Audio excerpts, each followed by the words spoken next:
ভাই মুসলমান, আমি বিহারের মানুষ। আমার আপনার ভাষাতে হয়তো কিছু পার্থক্য হবে, তবে আল্লাহর কাছে দোয়া করি আমি যেন ভালোভাবে বলতে পারি আর আপনারা যেন ভালোভাবে বুঝতে পারেন ইনশাআল্লাহ তাআলা। আজকে আমার বিষয় হবে আল্লাহ এবং আল্লাহ রাসূল সব থেকে দামি জিনিস আল্লাহ তাবারাক ওয়া তাআলা আমাদেরকে দিয়েছেন নিয়ামত হিসাবে। সব থেকে মূল্য জিনিস বর্তমান জামানা, বর্তমান যুগে আমরা যার মূল্য দিই না।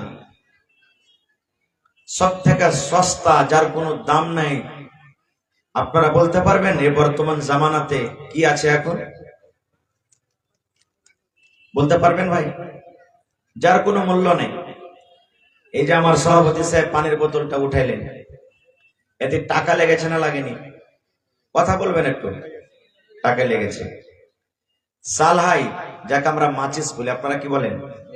হ্যাঁ, ওইটাকেও কিনতে যাবেন তো টাকা লাগবে নাকি? প্রত্যেক জিনিসে টাকার দরকার। এক কাপ চা খাবেন তাও টাকা।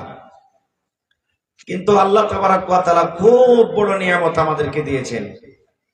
এত বড় নিয়ামত, সুবহানাল্লাহ, যার ব্যাপারে নবীজি 1400 বছর আগে বলে দিয়েছেন পৃথিবীতে যত মাল, যত খাজানা রয়েছে, সমস্ত মাল, সমস্ত খাজানা একদিকে, আর ওই নিয়ামতটাকে যদি একদিকে রেখে দেওয়া হয়, রাসূল বলেছেন পৃথিবীর সোনা, চাঁদি, হীরা, মতি, মুক্তা যা আছে সব থেকে বেশি দামি জিনিস ওইটাই রাসূল বলেছেন। বলেন তো কে? বুঝতে পারলেন না? সেটা হলো মেয়ে, নারী, আমার আপনার মেয়ে, বেটি। আপনাদের এলাকাতে আছে কিনা আমি জানি না। যখন একটা ছেলে একটা মেয়ের বিবাহ হয় তখন কি গাড়ি ঘোড়া, টাকা পয়সা এগুলো লেনদেন হয়? যেটা বলেন লেনদেন হয়। সুবহানাল্লাহ। কত বিয়ে এমন আছে যাকে আমরা আমাদের বিহারে আইবারি বলছি, আপনারা কি বলছেন? ঘটক, আইবারিও বলছেন নাকি? বল না। ও ছেলের বাপটা বলে দিবে, দেখো আইবারি সাহেব, বহু যেমন তেমন হোক, কিন্তু টাকা দরকার আছে। রোডের পাশে 1 কাঠা জমিন বিক্রি আছে, 2 লক্ষ টাকা বাড়িতে আছে, আরো মোটামুটি 2 লক্ষ টাকার দরকার। তো মোটামুটি 4 লক্ষ টাকা ডিমান্ড করবে। ঘুরতে ঘুরতে যতদূর বেঁচে যায়, কারণ জমিনটা ধরতে হবে। সুবহানাল্লাহ। এক কি বলছে যে ষাঁড়কে বিক্রি করে জমিন ধরবে। কত আফসোসের কথা ভাইরে, আমরা মুসলমান আছি কোথায়? আজকে আমরা বলি ইসলাম ধর্ম মেয়েদের মান সম্মান দেয়নি, মেয়েদের প্রতি জুলুম অত্যাচার করেছে। এটা ভুল। ইসলাম একটা এমন মাযহাব, ইসলাম একটা এমন ধর্ম, ইসলাম মেয়েদের মান সম্মান যতটুকু দিয়েছে মনে হয় অন্য অন্য কোন ধর্মের দেওয়া হয়নি। বলবেন কেমন করে? সুবহানাল্লাহ। আজ থেকে 1400-1450 বছর আগে যখন আমার আপনার নবী মুহাম্মদ সাল্লাল্লাহু আলাইহি সাল্লাম নবী হননি, তার আগেকার টাইম সময়টাকে জাহেলিয়াতের জামানা, জাহেলিয়াতের যুগ বলা হয়েছে। ওই টাইমে, ওই সময়তে মক্কাবাসীরা, সবাই নয়, কিছু কিছু লোক মেয়েদের সাথে কি ব্যবহার করত, আমার মায়েদের ব্যাপারে কি ব্যবহার করত, মেয়েদের মান সম্মান কতটুকু দিত, আল্লাহ তাবারাক ওয়া তাআলা তাদের কথাটা কোরআনে দিয়ে দিয়েছেন। তারা কি করত জানেন? সুবহানাল্লাহ। আল্লাহ তাআলা তাদের ব্যাপারে কোরআনে বলছেন, ওয়াইদা বুশিরা আহাদুহুম বিল উনসা যাল্লা ওয়াজহুহু মুসওয়াদ্দান ওয়া হুয়া কাযীম।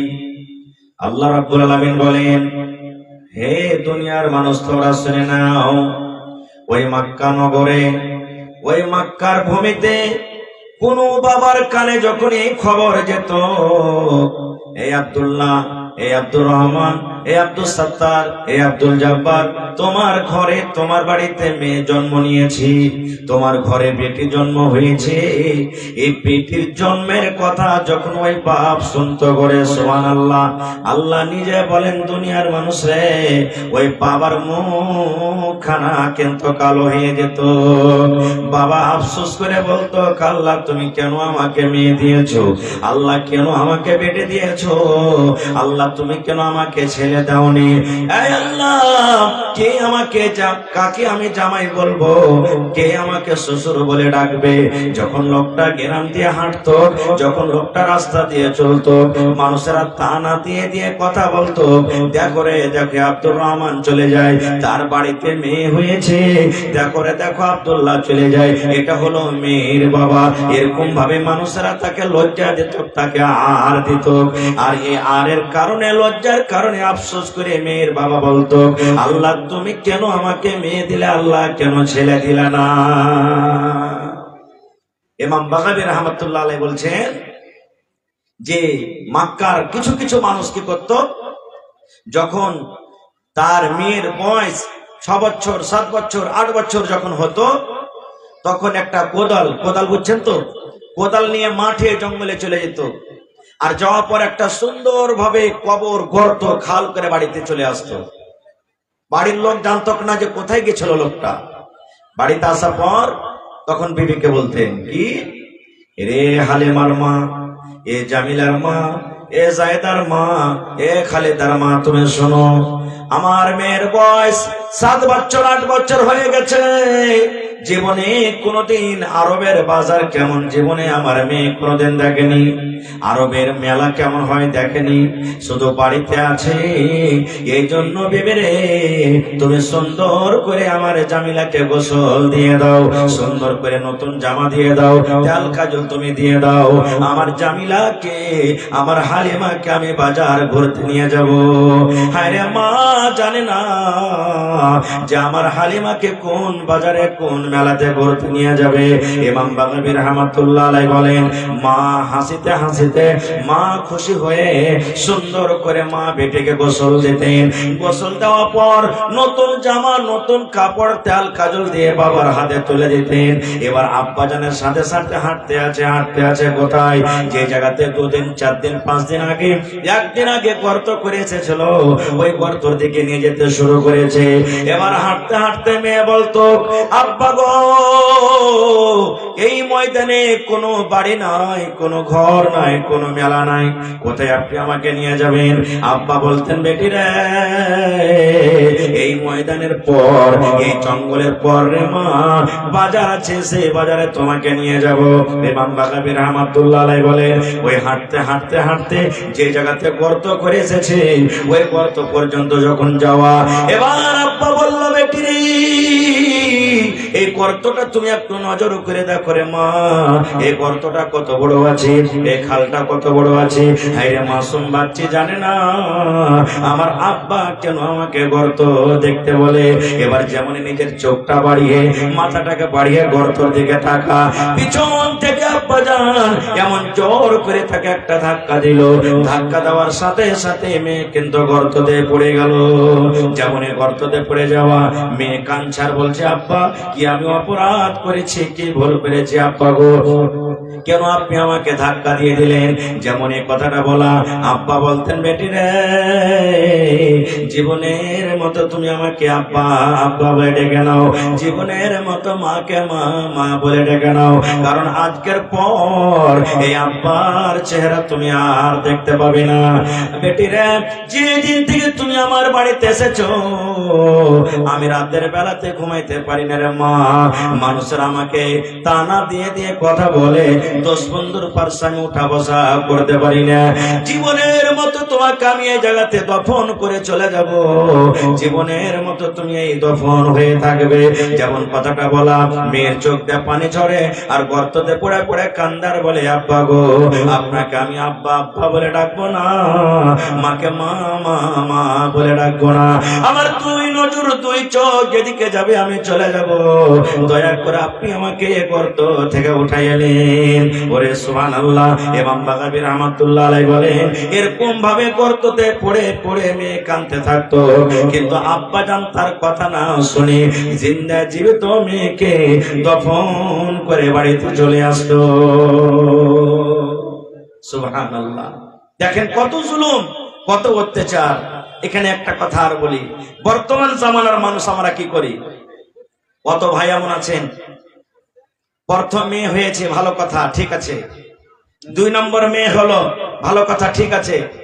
এবার 2 থেকে যেমনই বেশি হয়ে গেল, 3 জন 4 জন মেয়ে বাড়িতে হলো, স্ত্রীটাকে আমরা মারা পিটা করি, করে কি করি না? শাশুড়ি মা ঘুঁচা দেয়, ননদেরা ঘুঁচা দেয়, যা জ্যাঠানিরে বলে, এই লিস্টি লাগানি ঢেমনি মাগি, তোর বাড়িতে আর বেটা হবে না রে, লিস্টি লাগানি, তুই বেটার মুখ জীবনে দেখতে পাবি না, বেটার মুখ দেবে জীবনে দেখতে পাবি না। স্বামীটা যেমন থেকে আসে, ভালো মন্দ কাপড় দেয় না, খাবার দেয় না, সব সময়তে মায়ের গায়েল সবকিছু করে। কত ভাইকে দেখবেন এমন আছে, সুবহানাল্লাহ, মেয়ে বাড়িতে হওয়ার কারণে স্ত্রীটাকে তালাক পর্যন্ত দিয়ে দেয়, যে তোর মতন স্ত্রীকে বাড়িতে রাখবো না, কারণ তোর পেট থেকে কোনোদিন বেটা হবে না। এরকমও ঘটনা ঘটছে। হায় আফসোস। কত ভাই দেখবেন বাড়িতে মেয়ে হয়েছে, বিবির পেটে বাচ্চা, এবার ডাক্তারখানা নিয়ে চলে গেলেন, ডাক্তারকে বলছেন, দেখেন তো এবার আমার স্ত্রীর পেটে কি আছে, ছেলে আছে না মেয়ে আছে? ডাক্তার বললেন, তোমার এবারও মেয়ে হবে। এবার বলছে, দুনিয়াতে আসতে দেওয়া হবে না, ওখান থেকে শেষ করে দিই আমার। এরকম হয় না, হয় না? তাহলে মক্কার লোকেরা মেয়েকে দফন করতো কখন? দুনিয়াতে আসার পর, আর আমরা শেষ করছি কখন? দুনিয়াতে আসার আগে। সুবহানাল্লাহ। ওরা তো কোরআন জানতো না, নবী জানতো না, আল্লাহ জানতো না, এ বলে তারা এই কাজ করতো। আর আমরা হলাম শেষ নবীর উম্মত, আমার কাছে কোরআন আছে, আমাদের ঘরে ইসলাম আছে, আমরা ইসলাম ঘরে জন্ম নিয়েছি, প্রত্যেকদিন জালসা ওয়াজ নাসিহত শুনছি, কোরআন পড়ছি, তারপরে এত বড় ভুল করছি। এই পাপ আল্লাহ তাবারক ওয়া তাআলা ক্ষমা করবেন। সুবহানাল্লাহ। আল্লাহ তাআলা কোরআনে বলছেন সূরাতুশ শূরাতে, হে দুনিয়ার মানুষ, আমি আল্লাহ তাআলা যাকে ইচ্ছা করি বেটা দান করি। বেটা দেওয়ার ক্ষমতা কে রাখেন? জোরে বলেন, আল্লাহ। আল্লাহ বলেন, যাকে আমি ইচ্ছা তাকে মেয়ে দান করি, বেটে দান করি। আল্লাহ বলেন, যাকে আমি ইচ্ছা ছেলে মেয়ে দুটাই দান করি। আল্লাহ তাআলা বলেন, যাকে আমার ইচ্ছা তাকে বাঁধ করে রাখি, একটাও কিছুদিন। এরকম মানুষ আছে না নেই? হ্যাঁ, তার ব্যাপারে আমরা কি বলি? যাকে আল্লাহ ছেলে মেয়ে দেয়নি, কথাতে কথাতে বলবো, শালা তোর দিলে রহম নেবে, ওই লেগে তো আল্লাহ তোকে একটা ছেলে মেয়ে দেয়নি। এমন চোট লাগিয়ে কথা বলবো, সুবহানাল্লাহ। না রে ভাই, না, এই জুলুমি অত্যাচার করতে হবে না। মক্কার মানুষ, মক্কার লোকেরা আরো নিজের বিবির উপরে, মেয়েদের উপরে কত অত্যাচার করত জানেন? ইহুদি যারা যখন তাদের স্ত্রীদের হাইজ মাসিক হইতো, বিবিকে বলতে গায়ে, শোন, যেদিন তুই না পাক হয়ে থাকবি আমার বিছানা আসবি না, তোর বিছানা আলাদা, তুই আলাদা থাকবি, আমার জন্য পানি নিয়ে আসবি না, আমার জন্য রান্না বান্না করবি না, আমার বিছানে তুই আসবি না, তুই আলাদা হয়ে থাক। যেদিন তুই না পাক হয়ে থাকবি, 3 দিন 4 দিন 5 দিন, যেদিন না পাক হয়ে থাকবি তোর বিছানা আলাদা। সাহাবায়ে কেরাম যখন দেখলেন, নবীকে এসে বলছেন, ইয়া রাসূলুল্লাহ, আপনি কিছু জানেন? বলছে, কি রে বাবা? বলছে, ইহুদিদের যখন স্ত্রীদের হাইজ মাসিক হয় তখন ওরা স্ত্রীকে পাঞ্জরে লেই নেয়। বলছে, তুই আলাদা হয়ে থাক, ওকে ঘৃণা মনে করে। বলছে, তুই আলাদা হয়ে থাক, তোর বিছানা আলাদা, তোর খাবার আলাদা, আমার জন্য তুই রান্না বান্না করবি না, আমার বিছানে তুই আসবি না। তখন নবী কি বললেন জানে? সুবহানাল্লাহ।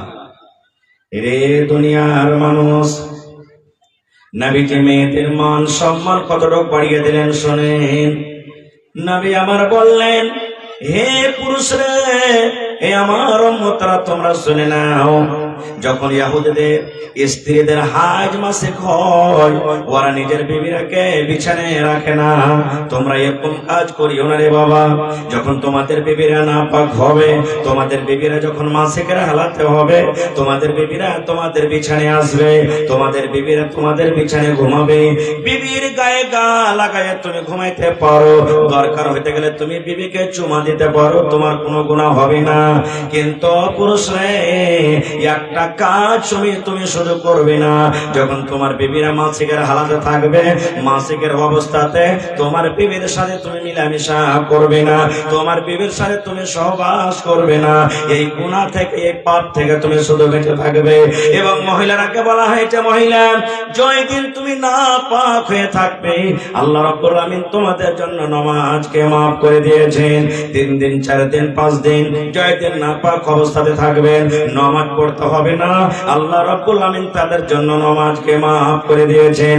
কিন্তু কোন মা, কোন খালা, কোন নানি দাদি রোজার মাসে, রোজার হালাতে যদি হাজ হয়, মাসে হয়, আল্লাহ তাআলা বলেন, আল্লাহ রাসূল বলেছেন, মহিলা তুমি রোজা ছেড়ে দাও, তুমি রোজা ছেড়ে দাও, কারণ মাসিকের হালাতে তোমাকে রোজা রাখতে হবে না। জয়টা তোমার রোজা ছুটবে। রমজান মাস যখন পার হয়ে যাবে, রমজান মাস যখন শেষ হয়ে যাবে, আগামী রমজান আসার আগে আগে তোমাকে ওই ছোটা রোজা কিন্তু পূর্ণ করতে হবে। নারে তাকবীর। ভাই মুসলমান, এই কাজ থেকে শুধু থাকবে। তাছাড়া তোমরা স্ত্রীর হাতের খেতে পারো, তার রান্না বান্না করা খেতে পারো, তার পাঞ্জরে থাকতে পারো, কোন রকমের অসুবিধা নেই। একটা হাদিস বলছি, সুবহানাল্লাহ। আল্লাহ নবীর বিবি মা আয়েশা রাদিয়াল্লাহু তাআলা আনহা বলেন, আমি নবীর পাঞ্জরে একদিন বসে আছি, নবী আমার পাঞ্জরে বসে আছেন। মা আয়েশা বলেন, আমি গিলাসে দুধ কিংবা পানি নিয়ে পানি পান করি, আমার নবী আমার দিকে দেখেন, আমার বিবি আয়েশা গিলাসের কোন জায়গাতে মুখ লাগাইয়া পানি পান করেন। মা আয়েশা বলেন, আমি ওই গিলাসটাকে দুধ পান করতে করতে কিংবা পানি পান করতে করতে আমি যখন গিলাসটাকে রেখে দিলাম, নবী আমার গিলাসটাকে নিয়ে নিলেন। আমি আয়েশা যে জায়গাতে মুখ লাগাই আমি পানি পান করলাম, আমার নবী আমার ওই মুখ লাগা জায়গাতে নিজের মুখ লাগাই নবী পানি পান করলেন। শুধু তা নয়, মা আয়েশা আরো বলেন, আমি হাত দিয়ে চুষে চুষে খাই, কামড় দিয়ে খাই, গোশত আমি কামড় দিয়ে দিয়ে খাই। খেতে খেতে ওই পিসটাকে যখন আমি থালাতে রেখে দিলাম, নবী আমার পিসটাকে নিয়ে নিলেন। আর নেওয়া পর মা আয়েশা বলেন, যে জায়গাতে আমি দাঁত লাগাই আমি কামড় দিলাম, আমার নবী আমার ওই দাঁত লাগা জায়গাতে নবী কামড় দিয়ে দিয়ে খেতেন। এবার মা আয়েশা পরে কি বলছেন দেখেন, হে দুনিয়ার মানুষ তোমরা শোনো রে, আমার জুঠা, আমার কেংড়ে, আমার খাওয়ার জিনিস নবী খেতেন কখন? যখন আমি মাসিকের হালাত আমি থাকতাম। আল্লাহর নবী মেয়েদের মান সম্মান কতটুকু বাড়িয়ে দিলেন রে বন্ধু। ওই ইহুদিরা কি করত, মাসিকের হালাতে বিবির রান্না করা খেতক না, ওদের পাঞ্জরে ঘুমাতক না, ওদের পানি নিয়ে আসা খেতক না, ওদের হাতের তরকারি খেতক না। কিন্তু নবীজি মেয়েদের মান সম্মান বাড়াইতে গিয়ে মাসিকের হালাতে নবীজি মা আয়েশা যে জায়গাতে মুখ দিয়ে খেলেন, মা আয়েশা যে জায়গাতে মুখ দিয়ে পানি পান করলেন, নবীজি মান সম্মান বাড়াতে গিয়ে, নবীজি মোহাব্বত ভালোবাসা দেখাতে গিয়ে ওই জায়গাতে মুখ লাগাইয়ে পানি পান করলেন। তাহলে ইসলাম মেয়েদের মান সম্মান দিয়েছে না দেয়নি? জোরে বলেন। আর একটু আগে চলেন, কোরআনে কত সূরা আছে ভাই? কত সূরা আছে? সুবহানাল্লাহ। এখানে যদি বলে যে অমুক বই কতটি গান আছে, তো পট করে বলে দেবে। হ্যাঁ, অমুক সালে অমুক খেলাড়িটা কয়টা ছক্কা মেরেছিল, পট করে বলে দেবে। আর দেখেন, যখন কোরআনের কথা আসছে তখন আমরা মুসলমান দেখছি মুখ দিয়ে মনে হয় কথা সরে না। সরবে কেমন করে ভাই? এখনকার এই বর্তমান যুগে ছেলেরা পড়ালেখা খুবই কম করছে। আবে পড়ি বা না পড়ি, টিকিট তো আছে 3 লাখ টাকার, নাকি? পড়ি বা নাই পড়ি, এটা আমরা মনে আছে। আর যদিও পড়ি তো 2-3টা সূরা মোটামুটি, ওই একটা সূরাতুল ফাতিহা আর একটা ওর সাথে জোড়া যে লাগাইতে হবে দেখতে যেদিন আসবে, ওই বিয়ে করার জন্য 2টা ভাঙ্গা চোরা করে সূরাতে পড়ি, তাছাড়া আর কিচ্ছু পড়ি না। কত মানুষ এরকম আছে। তো কোরআনে 114 সূরা আছে। কত সূরা আছে ভাই? 114। যারা কোরআন পড়তে জানেন দেখবেন কোরআন মাজিদে 114 সূরা আছে। 114 সূরার মধ্যে একটা সূরার নাম আছে সূরাতুন নিসা। আছে না নাই? যারা কোরআন পড়তে জানেন দেখবেন সূরাতুন নিসা, কোরআনে আছে সূরাতুন নিসা। নিসা মানে মহিলা, নিসা মানে আওরাত, নিসা মানে নারী। আল্লাহ রাব্বুল আলামিন মেয়েদের মান সম্মান কতটুকু বাড়িয়ে দিলেন, তাদের নামে কোরআনে একটা সূরা দিয়ে দিলেন সূরাতুন নিসা। কিন্তু কোরআনে বন্ধ রে, সূরাতুর রিজাল বলে কোন সূরার নাম নাই। দেখেন কতটুকু মান সম্মান বাড়িয়ে দিলেন, সুবহানাল্লাহ। আর কি মান দিলেন? আল্লাহ রাসূল সাল্লাল্লাহু আলাইহি ওয়াসাল্লাম বলেছেন, ও মেয়ের বাবা তোমরা শুনে নাও, বাড়িতে যদি বেটি জন্ম হয় মন খারাপ করিও না। মেয়ের বিবাহ দিতে পারবো কি পারবো না, রাতের বেলাতে তুমি চিন্তা ভাবনা করিও না, আল্লাহ রাব্বুল আমিন ব্যবস্থা করে দিবেন। যদি দুনিয়ার মানুষ, নবী বলেছেন তোমার পরে চলো অত্যাচার করে, এর হিসাব আল্লাহ রাব্বুল আমিন কিয়ামতের দিন তাকে দিতে হবে। আল্লাহ রাসূল বলেছেন, উম্মত ও মেয়ের বাবা তোমরা শুনে নাও, আল্লাহ রাব্বুল আমিন যাকে দুখানা মেয়ে দিয়ে আজমাইশ করেছেন, আল্লাহ রাব্বুল আমিন যার ঘরে দুটো মেয়ে দিয়ে পরীক্ষা করেছেন, সুবহানাল্লাহ। এখানে কত ভাই আছেন যার বাড়িতে দুজন মেয়ে, কত ভাই আছেন শুধু মেয়ে মেয়ে, 6টা 7টা 8টা মেয়ে বাড়িতে আছে, কত ভাই এমন আছেন একটা মেয়ে আছেন। আল্লাহ রাসূল বলেছেন, যাকে আল্লাহ রাব্বুল আমিন দুটা মেয়ে দিয়েছেন, মেয়ে দিয়ে পরীক্ষা করেছেন, এই হাদিসে দুটার কথা আছে, কিন্তু মেয়ে দুটা হোক, একটা হোক, তিনটা হোক, 5টা হোক, 7টা হোক, আল্লাহ রাসূল বলেছেন মেয়ে দিয়ে পরীক্ষা করেছেন। এবার মেয়ে বাড়িতে আসার পর ওই মেয়ের বাবা কিন্তু মন খানা ভারী করলো না, মন খানাকে ছোট বড় করলো না। আল্লাহ রাসূল বলেছেন ওই মেয়েকে কাপড়ের দরকার কাপড় দিয়েছে, তেলের দরকার তেল দিয়েছে, সাবানের দরকার সাবান দিয়েছে, শক্তি মতো তাকে লেখাপড়া শেখাচ্ছে। এবার যখন মেয়ে বড় হয়েছে, সাবালিকা হয়েছে, একটা ভালো ঘর ভালো জামাই দেখে তার বিয়ে দিয়েছে। আল্লাহ রাসূল বলেছেন, ও মেয়ের বাবা তুমি শুনে নাও, আমি নবী আর ওই মেয়ের বাবা জান্নাতের ভিতরে থাকবো রে। কেমন ভাবে থাকবো? নবীজি দুটা লোককে ইশারা করে বলছেন, মেয়ের বাবা শোনো, এই দুটা লোক যেমন পাশাপাশি হয়ে আছে, এই দুটা লোক যেমন পাঞ্জরে হয়ে আছে, আমি নবী আর ওই মেয়ের বাবা জান্নাতের ভিতরে পাশাপাশি হয়ে থাকবো। দেখেন কত মান সম্মান বাড়িয়ে দিয়েছেন নবীজি। আজকে আমরা হতভাগা মুসলমান, সেই মান সম্মান কিন্তু আমরা বুঝি না। আর একটু আগে চলেন, আপনারা বলবেন যে হাজী মাওলানা নবীজি তো এত ফজিলতের কথা আমাদেরকে বলে গেছেন, এবার নবীজি নিজের মেয়েকে কতটুকু ভালোবাসতেন এর কি কোনো প্রমাণ আছে? নবীজির কি মেয়ে ছিলেন? জি, আমার শাইখে মুহতারাম বসে আছেন, জিজ্ঞাসা করবেন, আপনারাও জানছেন নবীজির বেটা ছোট কালে মারা গেছেন। আর নবীজির 4 জন মেয়ে, নবীজির বেঁচে থাকা কালে 3 জন মেয়ে মারা গেছেন, আর নবীজির মৃত্যুর পর সব থেকে ছোট মেয়ে মারা গেছেন। নবীজির মেয়ের নাম হলো যায়েনব রাদিয়াল্লাহু তাআলা আনহা, নবীজির মেয়ের নাম হলো রুকাইয়া রাদিয়াল্লাহু তাআলা আনহা, উম্মে কুলসুম রাদিয়াল্লাহু তাআলা আনহা। আর সব থেকে ছোট মেয়ের নাম আপনারা বলেন, জোরে বলেন, কত সুন্দর নাম। আর আমরা আমাদের বেটির নাম কি রাখি? এই যে মোবাইল দেখি, টিভি দেখি, রিঙ্কি, পিঙ্কি, চিঙ্কি, কালনি, ঝাটনি, কুড়নি, পটলি, টগরি, সমস্ত নাম রাখি। রাখি কি রাখি না? না, শরীয়তি নাম রাখতে হবে, শরীয়তি নাম ভালোভাবে নাম রাখতে হবে। যে নামের ভালো নাম আছে, যে নাম আল্লাহ এবং আল্লাহ রাসূল রাখতে বলেছেন সেভাবে নাম রাখতে হবে। খাজা কানুন দিকে যাব না। নবীজির মেয়ে, ছোট মেয়ে ফাতেমা রাদিয়াল্লাহু তাআলা আনহা, নবীজির শেষ টাইম, শেষ সময়, যেই দিন নবীজি মারা যাবেন, সাহাবায়ে কেরাম বসে আছেন গোল হয়ে, যেমন আপনারা জালসা শুনছেন বসে, সাহাবায়ে কেরাম নবীজির আশেপাশে বসে আছেন, নবীজির বিবিরা বসে আছেন। নবীজি বললেন, কই আমার কলেজের টুকরা ফাতেমা, ফাতেমার সাথে আমি দুটা কথা বলবো, আমার মা ফাতেমা কই?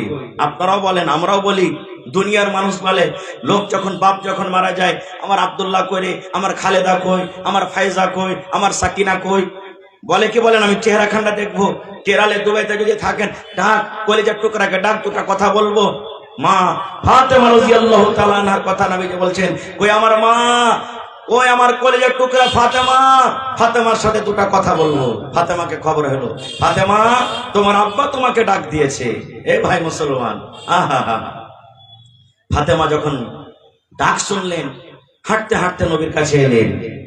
এবার নবীজি আমার ফাতেমাকে ইশারা করে বললেন, ও ফাতেমা বেটি রে, আমি তোমাকে কিছু কথা বলবো রে মা। আমার কথা যেন আমার বিবিরা না শুনতে পায়, আমার কথা যেন আমার সাহাবীরা না শুনতে পায়। তোমাকে আস্তে করে করে বলবো রে মা। ও মা ফাতেমা, তোমার কানটা আমার মুখের কাছে লাগাইয়া দাও মা। ফাতেমা, তোমার কানটা আমার মুখের কাছে নিয়ে এসো, আমি তোমাকে ছোট্ট করে আস্তে আস্তে করে কথা বলবো। এই ভাই মুসলমান, নবীজির বিবিরা বসে আছেন, সাহাবায়ে কেরাম কিন্তু বসে আছেন। এবার মা ফাতেমা রাদিয়াল্লাহু তাআলা আনহা কথা শুনতে আছেন। আব্বার কথা শুনতে শুনতে ওরে সুবহানাল্লাহ, চোখ দিয়ে ঝরঝর ঝরঝর করে পানি ঝরতে লাগলো। ফাতেমা কাঁদতে লাগলেন। দয়ার নবী দেখলেন, আহারে আমার ফাতেমা কাঁদতে লাগলো, আমার চোখের সামনে ফাতেমার চোখ দিয়ে পানি ঝরছে। দয়ার নবী বললেন, ফাতেমা কেঁদো না মা, তুমি কেঁদো না। ফাতেমা খবরদার, তুমি কেঁদো না। ও ফাতেমা, তোমার কানটা আমার মুখের কাছে আর একবার লাগাইয়া দাও। এবারে ফাতেমা রাদিয়াল্লাহু তাআলা আনহা নিজের কানটাকে আবার নবীর মুখের কাছে লাগিয়ে দিলেন। এবারে নবীজি আস্তে আস্তে করে বেটিকে কোন এমন কথা বললেন, যেই ফাতেমার চোখ দিয়ে পানি ঝরছিল, যেই ফাতেমা কান্না করছিলেন, এবার ওই ফাতেমার মুখে কিন্তু হাসি এলো। প্রথমবার বললেন নবীজি কানে কানে, কানতে লাগলেন। আবার দ্বিতীয়বার কানে কানে কি বললেন, হাসতে লাগলেন। শেষ কথা, নবীজি দুনিয়া থেকে চলে গেলেন। কিছুদিন পর মা ফাতেমা রাদিয়াল্লাহু তাআলা আনহা এবার মা আয়েশার কাছে এসেছেন। এবার আসার পর তখন বলছেন, মা আয়েশা বেটি ফাতেমা একটা কথা বলবো মা। বলছে, কি মা? বলছে, বেটি রে, যেদিন তোমার আব্বা মারা যান, প্রথম কথা তোমার কানে কানে বলেছিলেন রে বেটি রে, যে কথা শুনে তোমার চোখে পানি দেখেছিলাম। এবার দ্বিতীয়বার তোমার কানে কানে নবী আবার কি বললেন, তোমার মুখে হাসি দেখেছিলাম। ও ফাতেমা, কোন এমন কথা তোমার আব্বা জান তোমাকে বলেছিলেন যেটা আমরা বিবি হয়ে জানতে পারলাম না? এত আমরা কাছের মানুষ, নবীর বিবি হয়ে, নবীজির স্ত্রী হয়ে আমরা জানতে পারলাম না। বেটির কথাটাকে তুমি জানাবে না? এবার মা ফাতেমা বললেন, মা গো, আমি এখন জানাবো গো মা। এখন আমার আব্বা দুনিয়াতে নাই। আমার আব্বা জান যখন আমাকে প্রথমে কানে কানে বলেছিলেন, আমি কেঁদেছিলাম। এই কথা আমাকে বলেছিলেন, ফাতেমা তোমার আব্বা জানের শেষ টাইম, শেষ সময় তোমার আব্বা জান দুনিয়া থেকে চলে যাবেন। আল্লাহর অর্ডার হয়েছে, আল্লাহর ফয়সালা হয়েছে রে মা, তোমার আব্বা জান আর দুনিয়াতে বাঁচবেন না। তুমি জীবনের মতো তুমি আব্বা আব্বা বলে ডেকে নাও। মা গো, যখন আমি আব্বার মৃত্যুর কথা শুনলাম, আমি থামতে পারলাম না গো মা, আমার চোখ দিয়ে পানি ঝরতে লাগলো, আমি কিন্তু কাঁদতে লাগলাম। ওরে সুবহানাল্লাহ, এত কাঁদলাম তোমরা দেখেছো। আমি আফসোস করে বললাম, আল্লাহ কে আমাকে মা বলে ডাকবে, কে আমাকে আদর করবে, আমি কাকে আব্বা বলে ডাকবো? এই ভাবা চিন্তা করে মা গো আমি কেঁদেছিলাম। এবার দ্বিতীয়বার আমার আব্বা জান আমার কানে কানে বললেন, আমি হেসেছিলাম। এই কথা আমাকে বলেছিলেন, ও ফাতেমা কেঁদো না রে মা, তুমি কেঁদো না, কেঁদো না ফাতেমা, তুমি কেঁদো না। কারণ আমার মৃত্যুর পর আমার সাথে সর্বপ্রথম যার দেখা হবে ফাতেমা, সেটা হবে তুমি। ফাতেমা খবরদার, খবরদার, তুমি কেঁদো না। এইবারে ফাতেমা তখন হাসতে লাগলেন। ফাতেমা বললেন, মা গো আমার মনে খুশি এলো। আল্লাহ, আমি কত ভাগ্যবালী, আমার ভাগ্যটা কত ভালো। আমার আব্বার সাথে সর্বপ্রথম আমার বংশের মধ্যে, খানদানের মধ্যে আমি দেখা করব। এই খুশি পেয়ে আমি কিন্তু হাসতে লাগলাম। কেন হাদিসটা বললাম? এই জন্য বললাম যে নবীজি নিজের মেয়েকে কত ভালোবাসতেন, যে নিজের মৃত্যুর কথা সাহাবায়ে কেরামকে বললেন না, নিজের মৃত্যুর কথা বিবিরেকে জানালেন না। জানালেন কাকে? মেয়েকে। আর আমরা কতটুকু ভালোবাসি জানেন? আপনাদের এলাকাতে আছে কিনা আল্লাহ জানে। বাপ 80 বছর 90 বছর বয়স হয়ে গেছে, হয়তো দুনিয়া থেকে চলে যাবেন। সমস্ত ছেলেরাকে রাতের বেলাতে ডাকবো, আর ডাকার পর বলবো, আব্দুল্লাহ রে শুন, কখন আমি দুনিয়া ছেড়ে চলে যাব, মতের কোনো বিশ্বাস নাই, চল তোকে ওই রোডের পার্শ্বের জমিনটা তোকে দিয়ে দিই। আব্দুর রহমান, ওই বাজারের পার্শ্বের জমিনটা তোকে দিয়ে দিই। আর বেটিরাকে আমরা কোথায় দিব? ওই মাঠে দোয়াগাতে যেখানে হয়তো এক ফসল হয়েছে বা ফসল হয় না, চাষবাস ভালোভাবে হয় না, ওই ধরনের জমিন গেলা তখন আমরা মেয়ের নামে দিব। এই তো মহব্বত ভালোবাসা। এরকম হয়েছে না হয় না? যারা বলেন হয়েছে না হয় না? সুবহানাল্লাহ। তাহলে ভাই আমরা কতটুকু মেয়েকে ভালোবাসি আর একটু আগে চলেন, এটাও সহিহ হাদিস। নবীজির ছোট জামাইয়ের নাম কি আপনারা বলতে পারবেন কেউ? মাশাআল্লাহ। দেখেন হযরত আলী রাদিয়াল্লাহু তাআলা আনহু একদিক থেকে নবীজির নিজের কাকাতো ভাই, হযরত আবু তালেবের বেটা কে হযরত আলী রাদিয়াল্লাহু তাআলা আনহু নিজের কাকাতো ভাই, আর একদিক থেকে হলো কে? জামাই। কাকাতো ভাইয়ের সাথে বিয়ে দিলেন কার? নিজের বেটি। এবারে একদিনকার ঘটনা, হযরত ফাতেমা রাদিয়াল্লাহু তাআলা আনহা নবীর কাছে এসেছেন কিছু চাহার জন্য। আপনার আমার বেটিরা মুরগি দেন আব্বা, ছাগল দেন, সুটকেস দেন, গদরেজ দেন, পালং দেন, এই দেন ওই দেন, চাহে কি চাহে না? তো মা ফাতেমা রাদিয়াল্লাহু তাআলা আনহা আব্বার কাছে চাইতে এসেছেন। এবার যে সময়তে আব্বার বাড়ি এলেন ওই সময়তে কিন্তু নবীজি বাড়িতে নেই। কে আছেন? সতার মা, মা আয়েশা রাদিয়াল্লাহু তাআলা আনহা। এটা হলো ফাতেমার সতার মা বাড়িতে আছেন। যেমনই বাড়িতে এলেন ফাতেমা বলছেন মা আব্বা বাড়িতে নেই। মা আয়েশা বলছেন না রে বেটি, তোমার আব্বা বাড়িতে নেই, দাওয়াতের কামে বা কোনো তাবলীগের কামে গেছেন। কি কথা মা বলো? বলছেন না আব্বা থাকলে ভালো হতো। আব্বা কি বলবো? চলে গেলেন বাড়িতে। আবার নিজের স্বামীর বাড়ি চলে গেলেন। মা ফাতেমা এটা করলেন না যে ঠিক আছে এখন আব্বা নাই, যে 2-3 ঘন্টা থাকবো, থাকার পর তখন আমি যাব, আব্বা আসবে দেখা করার পর যাব না, তখনই চলে গেলেন নিজের স্বামীর বাড়িতে। তাহলে মায়েরা খালারা এখানে একটা পয়েন্ট আছে যে মা ফাতেমা নিজের স্বামীকে কত আদর করতেন, যে আমি এখানে থাকবো আর যদি আমার স্বামীর পানের দরকার হয় বা আমার সাথে কোনো দরকার থাকে বা কাপড়ের দরকার হয় বা খাবার দরকার হয় আর আমার স্বামী আমাকে দেখতে না পেলে তার মন খারাপ হবে, স্বামীকে রাজি করে রাখতে হবে, তখনই চলে গেলেন। আর আমার মা খালারা কি করবে জানেন? যদি খালি বলে এ আব্দুল্লাহর বাপ ওই যে কি হয়েছে জি এখন মাটাকে একটু দেখে আছে, যাবো আর আসবো, ও 2 দিন থাকবে কম করে। যদি বলে যাবো আর আসবো তো কম করে 2 দিন থাকবে। সুবহানাল্লাহ। এবারে চলে গেলেন ফাতেমা রাদিয়াল্লাহু তাআলা আনহা। সন্ধ্যাবেলা তো নবী বাড়ি এলেন। বাড়ি আসার পর তখন মা আয়েশা বলছেন নবীজি আপনার কলেজের টুকরা ফাতেমা আপনার সাথে দেখা করার জন্য এসেছিল। নবীজি বললেন আমার মেয়ে কি বলেছে, কি কারণে এসেছিল আমার বাড়ি? মা আয়েশা বলছেন যে কোনো কথা বলেননি, বলছেন আব্বা কি বলবো, চলে গেছেন বাড়ি। ও হায় রে আমার নবী, নিজের কলেজের টুকরাকে কত ভালোবাসতেন, আর বাড়িতে থাকলেন না। ওই রাতের বেলাতে নবীজি চলে গেলেন নিজের মেয়ের বাড়ি। বন্ধুরে আমার, এবার দরজা থেকে চলে গেলেন ফাতেমার বাড়ি চলে গেলেন। এবার ফাতেমার কাছে অনুমতি চাইছেন। আল্লাহ রাসূল বললেন ও মা ফাতেমা বাড়িতে আছো মা? ফাতেমা রাদিয়াল্লাহু তাআলা আনহা বলেন আব্বা গো বাড়িতে আছি। এইবারে নবীজি বললেন আমার জামাই আলী কই? বলছে আব্বা গো আপনার জামাই আলী বিছানায় শুতে গেছে, ঘুমায়নি কিন্তু শুতে গেছে। এবার নবী বললেন ফাতেমা যেভাবে তোমরা শুতে আছো শুতে থাকো, আমি নবী তোমাদের কাছে আসছি, ঘরের ভিতরে আসছি। মা ফাতেমা বলেন আমি বিছানার এক সাইডে আমি আছি আর আমার স্বামী আলী বিছানায় এক সাইডে আছে, দুজনের মধ্যখানে দয়ার নবী বসে গেলেন। মা ফাতেমা বলেন এত কাছাকাছি হয়ে বসলেন আমার আব্বা জানের পা ঠান্ডা হয়ে আছে, আমার গায়ে পাটা টাচ করে লেগে যায়। আমি ফাতেমা জানতে পারলাম এটা হলো আমার আব্বার পা। এ ভাই আমার শোনেন রে বন্ধু, এবারে নবী বসে গেলেন। নবী বসে যাওয়ার পর এবারে ফাতেমাকে বলছেন ফাতেমা রে আমি শুনেছি তুমি নাকি আমার সাথে দেখা করার জন্য গিয়েছিলে রে মা। কি কারণে তুমি গিয়েছিলে রে মা? কি দরকারে তুমি গিয়েছিলে রে মা? কি তোমার প্রয়োজন ছিল আমার কাছে গিয়েছিলে? এই আমার মুসলমান ভাইরা শোনেন, এইবারে ফাতেমা রাদিয়াল্লাহু তাআলা আনহা নিজের হাতখানা এরকম ভাবে আব্বাকে দেখাচ্ছেন। আব্বা গো দেখেন আমার হাতখানা, আব্বা গো দেখেন আমার হাতখানা। হাতে কি আছে বন্ধুরে? এবার নবীজি দেখছেন ফাতেমার হাতে কিন্তু ফোঁসা পড়ে আছে। ফোঁসা পর্যন্ত আপনি কোদল চালাবেন, কোদল চালাতে চালাতে আপনার হাতে ফোঁসা পড়ে যাবে। আপনি কাঠ চোবাবেন, কাঠ চোবাবেন, হাতে ফোঁসা পড়ে যাবে। ফাতেমার হাতে ফোঁসা পড়ে গেছে, ফোঁসা সাদা সাদা হয়ে আছে। কত ফোঁসা গলে গেছে আর কত ফোঁসা কিন্তু সাদা সাদা হয়ে আছে। ওরে সুবহানাল্লাহ। এবার নবী বলছেন, ফাতেমা তোমার হাতে ফোঁসা কেন রে মা? তুমি কোন এমন কাজ কাম করছো রে মা? তোমার হাতে কি কারণে ফোঁসা পড়েছে? এবারে ফাতেমা বললে, আব্বা গো, আমি আপনার মেয়ে, আপনার জামার বাড়িতে জাতা পিছে পিছে জাতা টেনে টেনে টেনে টেনে হাতে ফোঁসা পড়ে গেছে।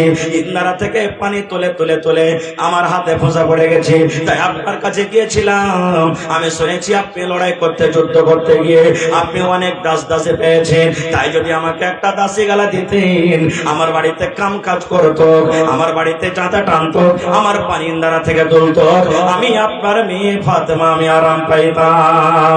নবী আমার বললেন, ফাতেমা রে, তুমি আমার কাছে আরামের জন্য গোলাম চাইতে গেছিলে রে মা।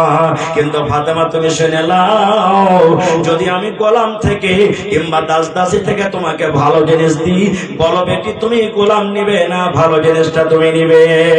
নারে তাকবীর। হয়নি, হবে না, হতে পারে না আমার নবীর সাথে কারো তুলনা। হয়নি, হবে না, হতে পারে না আমার নবীর সাথে কারো তুলনা। হায়রে তুলনা তো দূরের কথা, ছায়াও মিলে না। হয়নি, হবে না, হতে পারে না আমার নবীর সাথে কারো তুলনা। ইউসুফকে দেখে যারা আঙ্গুল কেটেছে, তারা কি আমার নবীর রূপ দেখেছে? ইউসুফকে দেখে যারা আঙ্গুল কেটেছে, তারা কি আমার নবীর রূপ দেখেছে? আরে দেখতো যদি কেটে দিত, আরে দেখতো যদি কেটে দিত কলিজা খানা। হয়নি, হবে না, হতে পারে না আমার নবীর সাথে কারো তুলনা। হয়নি, হবে না, হতে পারে না আমার নবীর সাথে কারো তুলনা। যার শানে আল্লাহ তাআলা করলেন ঘোষণা, খলকে আযীম আমার শাহে মদিনা। যার শানে আল্লাহ তাআলা করলেন ঘোষণা, খলকে আযীম আমার শাহে মদিনা। মুসলমানে নবী ছাড়া কিছুই মানে না, মুমিনে কোরআন ছাড়া কিছুই বুঝে না। হয়নি, হবে না, হতে পারে না আমার নবীর সাথে কারো তুলনা। হয়নি, হবে না, হতে পারে না আমার নবীর সাথে কারো তুলনা। নারে তাকবীর। নবীজি বললেন, ফাতেমা তুমি আমার কাছে গোলাম চেয়েছো, গোলাম থেকে ভালো জিনিস যদি দিই মা তুমি নিবে? আপনার কাছে যদি আপনার বেটি বলে আপনি একটা ছাগল গলা দেন, আর আপনি বলেন না ছাগল নিয়ে কি করবি, তোকে একটা গরু কিনে দেবো, তো কোনটা নিবে আপনি বলেন তো? জোরে বলেন। হ্যাঁ, ভালোটাই নিবে। তো মা ফাতেমা বলছেন, আব্বা যেটা ভালো ওইটাই নিব। ভালো কি পরে বলছি, হাদিসটা বলার উদ্দেশ্য কি আমার? আহা, ফাতেমাটা কে জানা দরকার। ফাতেমাটা কে? একদিন নবীজি বসে আছেন, আর আল্লাহর একজন ফেরেশতা নবীর কাছে এলেন। ওই ফেরেশতা জমিনে কোনোদিন আসেনি, প্রথম জমিনে আসছে নবীর সাথে দেখা করার জন্য। যখন নবীর কাছে আসবেন তখন আল্লাহ তাআলা একটা কথা বললেন ফেরেশতাকে, যাও আমার নবীকে তুমি এই মেসেজে খুশখবরি দিয়ে দাও। ফেরেশতা এসে নবীকে কি বলছেন জানেন? আল্লাহর নবী গো, আমি জীবনে কোনোদিন এই জমিনের উপরে আসিনি, আজকে আমি প্রথমবার জমিনে এসেছি। আল্লাহর নবী গো, আমি যখন রওনা হইলাম আল্লাহ তাবারাক ওয়া তাআলা আমাকে ডাক দিয়ে বললেন, হে আমার ফেরেশতা আমার নবীকে একটা খুশখবরি দিয়ে দাও। কি খুশখবরি দিয়ে দাও?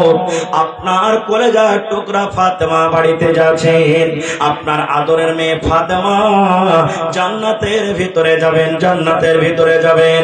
শুধু জান্নাতে যাবেন না নবী গো, যত মহিলারা জান্নাতের ভিতরে যাবেন, যত নারীরা জান্নাতের ভিতরে যাবেন, সমস্ত নারীদের সর্দারনি হবেন আপনার মেয়ে ফাতেমা। জান্নাতে তো যাবেন, আর সমস্ত জান্নাতি মহিলাদের সরদারনি হবেন কে? আপনার মেয়ে ফাতেমা। এরকম জান্নাতি মেয়ে ছিল, সুবহানাল্লাহ। স্বামীর বাড়িতে কাম করে করে হাতে কি ফেলেছিলেন? জোরে বলেন। আর ফাতেমাটাকে আমার মৌলানা বেশা আছেন, জিজ্ঞাসা করবেন। আমাদের শেষ নবীর নাম নবী মুহাম্মদ সাল্লাল্লাহু আলাইহি সাল্লাম, যাকে ইমামুল আম্বিয়া বলা হয়েছে। আজকে মসজিদের ইমাম, একটা মৌলানার ইমাম, একটা হাজী সাহেবের ইমাম, একটা নমাজের ইমাম, একটা ভালো লোকের ইমাম, ওরে আল্লাহ মানুষের ইমাম। কিন্তু আমার নবী সাধারণ মানুষের ইমাম নয়, যাকে ইমামুল আম্বিয়া বলা হয়েছে। মানে সমস্ত নবীদের হলেন ইমাম। আদম আলাইহিস সালাম থেকে নিয়ে নবী মুহাম্মদ সাল্লাল্লাহু আলাইহি সাল্লাম পর্যন্ত যত নবী রাসূল এসেছেন, সমস্ত নবীদের হলেন ইমাম। ওরে আল্লাহ, এত আল্লাহ পাওয়ার দিয়েছেন, এত মর্যাদা দিয়েছেন। আল্লাহ রাসূল বলেছেন, কিয়ামতের দিন সর্বপ্রথম নবী আমি জান্নাতের দুয়ার খুলবো রে, জান্নাতের গেট খুলবো। এবার নবী বললেন, উম্মত রে, আমার উম্মত হিসাব কিতাবের পর জান্নাত জাহান্নাম যতক্ষণ না হবে, কোন নবীর উম্মত জান্নাতের ভিতরে যেতে পারবেন না। এরকম নবীর বিয়ে হলেন ফাতেমা, যে ফাতেমা নিজের স্বামীর বাড়িতে কাম কাজ করে হাতে ফোঁসা ফেলে দিতেন। আর ফাতেমাটা কি? ফাতেমাটাকে আরো একটু আমাদের জানা দরকার। আল্লাহ রাসূল একদিন জিবরিল ফেরেশতার সাথে কথা বলছেন, আর আল্লাহর নবীর নাতি হোসেন রাদিয়াল্লাহু তাআলা আনহু কাঁদতে কাঁদতে কাঁদতে, ছোট বাচ্চা 3-4 বছরকার বাচ্চা কাঁদতে কাঁদতে নবীর পাঞ্জরে এসে বসে গেলেন। আল্লাহর নবীর পাঞ্জরে যখন বসে গেলেন, জিবরিল ফেরেশতা বলছেন, ইয়া রাসূলুল্লাহ, এটা কে? নবী আমার বললেন, জিবরিল, এটা হলো আমার নাতি। এবার নবী বলছে, জিবরিল বলছেন, নবী যে নাতিকে কত ভালোবাসেন। এবার নবী আমার বলছেন, ও জিবরিল রে, আমি আমার নাতিকে কত ভালোবাসি। যে আমার নাতিকে ভালোবাসে, আমি নবী তাকে ভালোবাসি।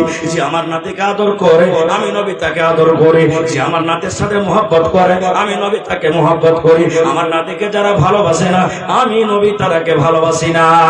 এবার জিবরিল বললেন, নবী গো, যে নাতিকে আপনি এত ভালোবাসেন, যে নাতিকে আপনি এত আদর করেন, আপনার দুনিয়া থেকে যাওয়ার পর, আপনি যখন দুনিয়া থেকে চলে যাবেন, এক টাইম, এক সময় এমন আসবে, আপনার এই নাতিকে দুশমনেরা, শয়তানেরা আপনার নাতিকে এমন ভাবে মারবে, এমন ভাবে মারবে, মাছ যেমন ডাঙ্গাতে শোকাতে ছটপট ছটপট করে, আপনার নাতি জখমের কারণে জমিনে পড়ে পড়ে ছটপট করবে। এইবারে নবী জিবরিলকে বললেন, জিবরিল, তুমি একটু কাজ আর করে দাও। বলছে, কি কাজ? বলছে, জিবরিল, আমি আমার নাতির মত দেখতে পাবো না। আমার মৃত্যুর পর আমার নাতিকে মার্ডার করা হবে, শহীদ করা হবে। তবে জিবরিল, একটু ওই জমিন, ওই জায়গা খান তুমি দেখাইয়া দাও, যে জায়গাতে আমার নাতিকে শহীদ করা হবে। আমি নিজের চোখে ওই জমিন খানা দেখতে চাই। এবার আল্লাহ রাব্বুল আলামিনের আদেশে ওই জমিনটাকে নবীর সামনে হাজির করে দেওয়া হলো, আর বলা হলো, নবী গো, আপনার নাতিকে এই জায়গাতে এরকম ভাবে মারা হবে, যাকে আজকে আমাদের ভাষাতে বা আজকে আমরা বলি, সেই মাঠটার নাম হলো কারবালার ময়দান। শুধু তা নয়, আল্লাহ রাসূল বলেছেন, আমার নাতি হাসান হোসেন জান্নাতের ভিতরে যাবে। আমার নাতি হাসান হোসেন জান্নাতের ভিতরে যাবে। শুধু জান্নাতের ভিতরে যাবে না, যত নওজোয়ান যুবকেরা জান্নাতে যাবেন, সমস্ত জান্নাতীদের সরদার হবেন আমার নাতি হাসান এবং হোসেন। এরকম নেককার জান্নাতি মানুষের মা ফাতেমা নিজের স্বামীর বাড়িতে কাম কাজ করে হাতে ফোঁসা ফেলে দিতেন। আর ফাতেমাকে নবীজি 10 জন মানুষের নাম নিয়েছেন জান্নাতি। কজন? 10 জন, যাকে আশরায়ে মুবাশশারা বলা হয়েছে। কে কে? 10 জন। সাদ তুমি জান্নাতে যাইবে, আবু বকর তুমি জান্নাতে যাইবে, ওমর তুমি জান্নাতে যাইবে, ওসমান তুমি জান্নাতে যাইবে, সাইদ তুমি জান্নাতে যাইবে। এই করে করে নবীজি আলীর নাম নিয়ে বলছেন, আলী তুমি জান্নাতে যাইবা, আলী তুমি জান্নাতে যাইবে। ওরে সুবহানাল্লাহ, কত নসিব ভালো, দুনিয়াতে নাম লওয়া হয়েছে, দুনিয়াতে জান্নাতের সার্টিফিকেট পেয়ে গেছেন। আলী তুমি জান্নাতের ভিতরে যাইবা।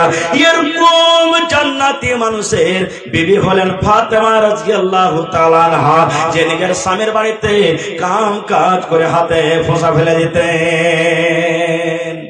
আর আজকে আমরা নিজের মেয়েকে কত ভালোবাসি, তাইলে শুনেন। আপনাদের এলাকাতে হয় কি হয় না আল্লাহ জানে।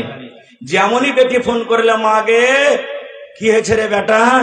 ই মিনসার বাড়িতে আর ভাত খেতে পারবো না গে মা, আর থাকতে পারবো না এই গোপালের বাড়িতে। কত মা আছে বুঝাইবে, বেটি থাক, স্বামীর বাড়িতে কষ্ট হবে, কখন খেতে পাবি না পাবি, দুঃখে সুখে দিন কাটবে, থাক মা থাক, কষ্ট করে থাক। আর কত মা এমন আছে, ঠিক আছে তুই কোন রকম চলে, তোর বাপকে পাঠাচ্ছি বা তোর ভাইকে পাঠাচ্ছি, তুই চলে আই। এবার চলে গেছে, 5-7 দিন হয়েছে, বলছে যে মরার বেটাকে ফোন কর না, কখন তোকে আনতে আসবে। ফোন করছে, কে যে সোলেমান, সোলেমানের বাপ। বলছে হ্যাঁ। বলছে আনতে আসবে না? আসছি। চলে গেছে। আর 3-4টা একবার হাট্টা কাটা জুয়ানকে ফিট করে রেখেছে। যেমন গেছে নাস্তা পানি দেওয়ার আগে বলছে একে ধরে ওই পিলারটাতে বান সুন্দর করে দড়ি দিয়ে। যেমনই বেঁধেছে বলছে কি ব্যাপার জি, কেনে বাঁধছো? বলছে কেনে বাঁধছি, আমার মেয়েটা কি জানোয়ার যে অত করে তুই কাজ করাছিস না? মরা বেটা মরা, 3 লক্ষ টাকা তোকে দিয়েছি বিয়ের দিন, 2 লক্ষ টাকা বিয়েতে খরচ হয়েছে, তোর বাপকে বল 5টা লোক নিয়ে আসবে, 5 লক্ষ টাকা জমা করে আমার বেটিকে তালাক করে নিয়ে চলে যায়, তোর মতন ঘরে আমার বেটিকে রাখবো না। এরকম হয় না? হয় না? যারা বলেন হয় না? হয় না? সুবহানাল্লাহ। ভাইরে, আজকে আমরা মেয়েদের মান সম্মান বুঝি না, মেয়েদের তারবিয়ত আমরা বুঝি না খুব। তাহলে কেমন করে আমরা কামিয়াব হবো ভাই মুসলমান? কষ্ট করতে হবে, স্বামীর বাড়িতে কষ্ট করতে হবে, বিনা কষ্ট তো হবে না। নবীর জামানার মতন তো এখন কষ্ট নাই। আর একটা সহিহ মুসলিম শরীফের হাদিস বলছি, আমার সময় মনে হয় শেষ হয়ে আসছে নাকি বললাম। সহিহ মুসলিম শরীফের একটা হাদিস আপনাদের সামনে আর তুলে ধরছি। ওরে আল্লাহ, সুবহানাল্লাহ। ভাই মুসলমান, তবে আল্লাহ যদি বাঁচিয়ে রাখে ইনশাআল্লাহ বলবো। তবে এই জালসার পিছনে 2টা উদ্দেশ্য আছে। কয়টা উদ্দেশ্য? যারা বলেন 2টা উদ্দেশ্য আছে, একটা কিছু লেওয়া, একটা কিছু দেওয়া। আমি এতক্ষণ পর্যন্ত আপনাদেরকে দিলাম, আল্লাহ বাঁচিয়ে রাখে ইনশাআল্লাহ এই বিষয়ে আবার আলোচনা হবে। তবে আমি আপনাদের কাছে একটা আবদার রাখলাম, 1 টাকা দিবেন, আপনার কাছে 1 টাকা আমি নিব। 10 টাকা দিবেন, 10 টাকা নিব। আজকে আপনার একটু পরীক্ষা করব, দেখি যার বাড়িতে মেয়ে আছে, বেটি আছে, মেয়েকে কে ভালোবাসেন। আজকে ভালোবাসা আপনার দেখতে চাই, মেয়ের জন্য, মায়ের জন্য, বিবির জন্য, বোনের জন্য। দেখি কোন আল্লাহর বান্দা আছেন, একটা লোক 1 কাঠা জমি দিতে পারবেন মসজিদে। মসজিদে 1 ডিসমিলকে 1 কাঠা জমি দিতে পারবেন। টাকা না আছে 50,000 টাকাকে দিতে পারবেন। তাও না পারেন তো দেখি 20,000 টাকা একটা লোককে এমন আছেন দিতে পারবেন। 10 জন আমি ভাইকে দেখবো 5,000, 10,000 করে দিতে পারবেন। মায়েরা খালারাকে বলবো, আমার মা, গত রাত্রে আমি কাঠিয়ারে জালসাতে ছিলাম, রাখছি গ্রাম। ওরে আল্লাহ, 2 জন আমার খালাজান আল্লাহওয়ালি মহিলা, 8 আনা একজন, একজন 10 আনা কানের বালি খুইলে জালসাতে দিয়ে দিলেন। সুবহানাল্লাহ। মোটামুটি 8 আনা বালির দাম এখন মোটামুটি 70,000 টাকা, নাকি 70,000 টাকা খুলে দিয়ে দিলেন 2 জোড়া কানের বালি। আজকে দেখি কোনো মা, খালা, বোন এমন আছেন, আল্লাহর ঘরের জন্য গলা থেকে এখানটা হার দিবেন, কেউ আংটি খুলে দিয়ে দিবেন, কেউ পাঁর পায়েল খুলে দিয়ে দিবেন, কেউ গলার হার দিয়ে দিবেন, কেউ নাকমণি দিয়ে দিবেন, কে কানের বালি দিয়ে দিবেন। দেখি কেউ এমন আল্লাহর বান্দি আছেন, কেউ একটা ছাগল গলা দিয়ে দিবেন। গত রাত্রে একটা ছাগল পর্যন্ত তার দান পেয়েছি। এক জালসাতে ভাই জানেন, একটা গরু তাও পেয়েছে। একটা ছাগল যখন পাওয়া গেছে, বললাম কেউ নাই যে একটা গরু গলা দান করবেন, গরুও পাওয়া গেছে। সুবহানাল্লাহ। তো মসজিদের জালসা, নবীর হাদিস, আল্লাহ রাসূল 1400 বছর আগে বলেছেন, যে আল্লাহর ঘর বানাবে আল্লাহকে রাজি করার জন্য, আল্লাহকে সন্তুষ্ট করার জন্য, আল্লাহ তাবারক ওয়া তাআলা তার জন্য জান্নাতের ভিতরে একটা ঘর বানিয়ে দিবেন। সুবহানাল্লাহ। কত বড় ফজিলত! আমার আপনার ঘর রাজস্থান থেকে পাথর নিয়ে, সাংমারমার দিয়ে যদি তৈরি করা থাকে, সেই ঘরের ফজিলত বয়ান করা হয়নি। কিন্তু আল্লাহ তাবারক ওয়া তাআলা, রাসূল বলেছেন, আল্লাহর ঘর বানাতে গেলে আল্লাহ জান্নাতে একটা ঘর বানিয়ে দিবে। তা আসেন তো দেখি, বিসমিল্লাহ করেন। আমার হাতে একটা লোক 10,000 টাকা কে দিতে পারবেন? আছেন আমার কোন ডাক্তার ভাই, মাস্টার ভাই, প্রফেসর ভাই, ইঞ্জিনিয়ার, কোন বিজনেসম্যান? জি বলেন। মনসুর রহমান 10,000 টাকা। আর হবিবরের স্ত্রী 1,000, মোটামুটি এটাও 10,000। এটা প্রফেসর সাহেব এখানে নেই নাকি? চলে গেছেন। আহা, দেখেন, একজন মহিলা 1,000 আর একজন প্রফেসর সাহেব 10,000 টাকা দিলেন। আমি 10টা কলম চেয়েছি ভাই, হয়ে গেল 2 কলম। 3 নম্বরে দেখে কোন আল্লাহর বান্দা আছেন। সুবহানাল্লাহ। ভাই মুসলমান, কাবা শরীফ যখন নির্মাণ হয়,